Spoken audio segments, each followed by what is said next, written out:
Anne Doyle from Anne Doyle Strategies, AnneDoyleStrategies.com. She spells her name with an E, but was a journalist, an automotive executive, now a leadership consultant, and soon-to-be author, also a city council person in Auburn Hills. Good morning to you.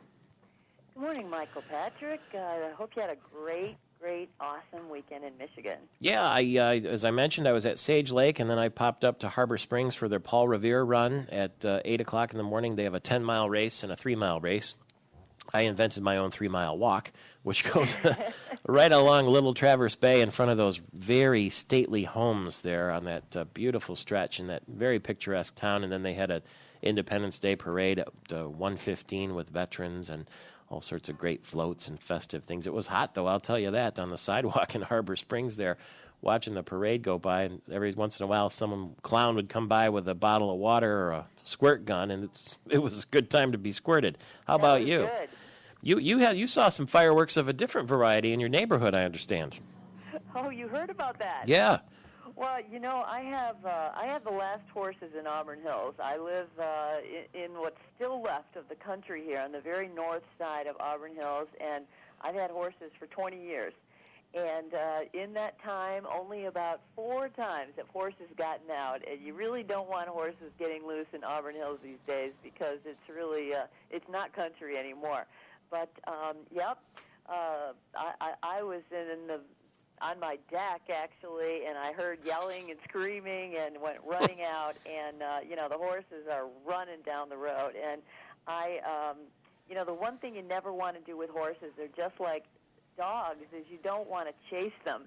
And a young guy who had been working around here outside saw that the horses were out. Someone left the gate open, and he started running down after them. And that's exactly the last thing you want to do. And we got them. That's the good thing. But it was interesting. The Auburn Hills police, came, and they were trying to help, but they pulled up and said, hey, they were asking me, what do you do if this ever happens again?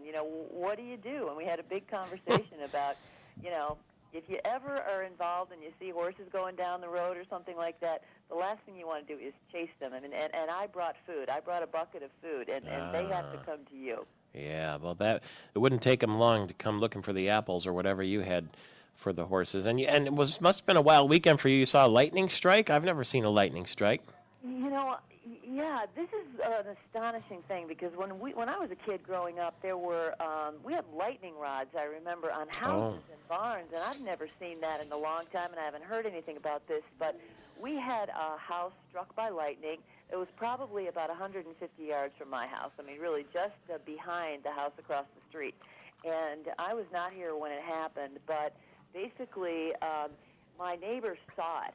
And he said it wasn't like lightning coming down. It was a fireball that came down. And the police report that I was given said there was a hole in the roof the size of a minivan. And the house basically practically exploded. And I mean, the house burned down before the firefighters got there. The house was entirely engulfed, and it's basically gone. There are bricks remaining, on the sides, but the rest of the house is gone.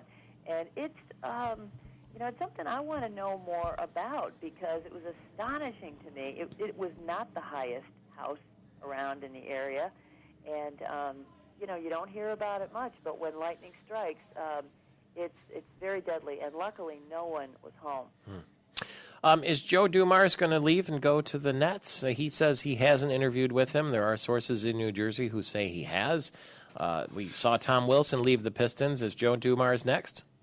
The only thing I can tell you about that is that there's so much turmoil up with the Pistons and Palace organization right now that it would not surprise me one bit. Wow. That Joe Dumars would be looking to go. You know this whole thing was triggered by the death of Bill Davidson, a longtime owner, and and so pieces have unraveled as we've watched this. I mean, Tom Wilson, of course, left and went to the Ilitch organization.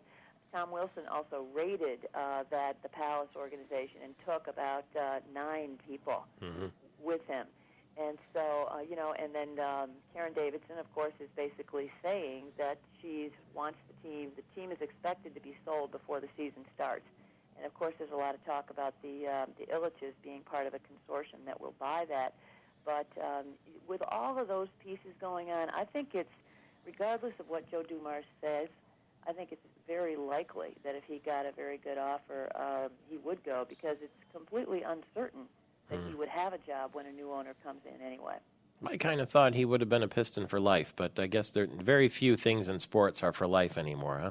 Yeah, that's exactly right. Those days are gone, and who knows, what a new owner. And also, Joe Dumars, his star was, he was a great player, and his star was rising for quite a while there as a general manager, but that team has not been doing so well lately. And so he's been under a lot more criticism and scrutiny about what he's done. So I think that I would not be surprised if he's talking to them, regardless of what he says publicly, and if he got the offer that he'd go. Well, whoever interviews him at the Nets, I hope they ask him what he was thinking when he sent Chauncey Billups away for Allen Iverson. That was a real stinker, wasn't it? Yeah, I would say that was definitely a time when Joe Dumars' reputation among the journalists who cover him well and the really diehard Piston fans who follow all that well turned a corner, because at the time everybody was astonished and shocked by that, and then you look back on it and it was not a good move at all. Chrysler's going to establish a dealership network for Fiat vehicles in the U.S. Do you think that those Italian cars will sell here? Yeah, I saw that. Well, my as an Auburn Hills councilwoman and resident and everything, we are all rooting for Chrysler under Fiat's management to do well, and their sales are up. But do I think they'll sell in the United States? I'm guessing just like everybody else. But, I'm really impressed with a lot of the decisions they're making. They're going carefully. And I'm certainly hoping they'll sell. And if the gas prices stay up, they're going to bring in that new Fiat 500, which is, it's a big seller in Europe, and maybe, I hope so. Anne Doyle Strategies is where you can find her, Anne with an E. Anne Doyle Strategies. And she is in the Michigan Journalism Hall of Fame and can speak to your company and your employees anytime. It's Michael Patrick Shields on Tuesday.